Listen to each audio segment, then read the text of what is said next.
ছাতাটা পুরো ভিজে গেছে। উফ। শৈলী ঘরের মধ্যে প্রবেশ করলো। ছাতাটাকে এক জায়গায় রেখে সে জামা কাপড় ছাড়তে গেল। ছাতা থেকে টপ টপ টপ করে জল পড়তে লাগলো। গভীর রাত, ঘড়ির কাঁটা বেজে উঠল 12টা।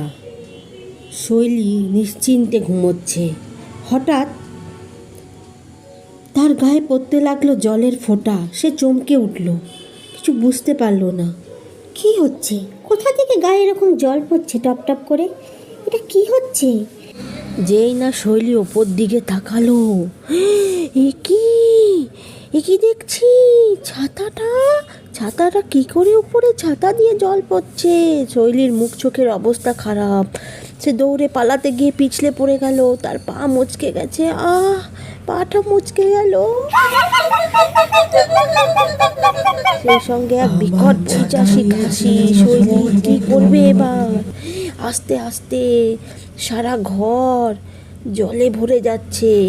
শৈলীর গলা পর্যন্ত জল থই থই করছে, যেন কেউ শৈলীকে জলের মধ্যে ডুবিয়ে মারতে চাইছে। আর সেই পৈচাসি খাসি ছাতাটা আস্তে আস্তে রূপ পরিবর্তন করছে।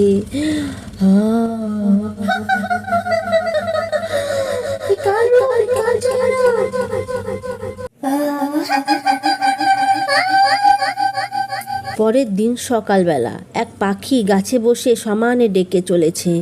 রাস্তায় লোকজনের চলাচল শুরু হয়েছে। রুমাও চলেছে বাড়ির পথে। আজকেই তো তার ফেরার কথা ছিল।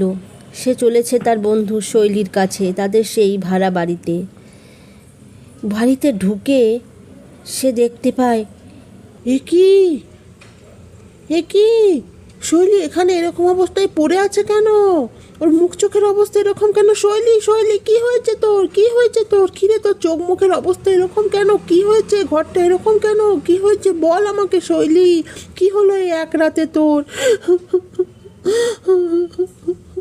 কাঁদিস না শৈলী, বল আমাকে, বল। শৈলী কাঁদতে কাঁদতে আগের দিন রাতের সব ঘটনার কথা রোমাকে জানায়। শুনে রোমারও যেন কথা বন্ধ হয়ে যায়। পরে তারা অনেক খোঁজ করে, কিন্তু ছাতাটার আর খোঁজ পায় না। যেমন রহস্যময়ভাবে ছাতাটার আগমন ঘটেছিল, তেমনই বিদায় ঘটে। দেখতে দেখতে অনেকগুলো দিন কেটে যায়। শৈলী তার স্বাভাবিক জীবনে ফিরে আসে। কিন্তু যখনই সে তার সেই ভয়ঙ্কর রাতের অভিজ্ঞতার কথা তার মনে পড়ে, তখনই তার গা কাঁটা দিয়ে ওঠে। ভয়ে সে কেঁপে ওঠে। যদিও তার সাথে এরকম ঘটনা আর কোনো দিনও ঘটেনি।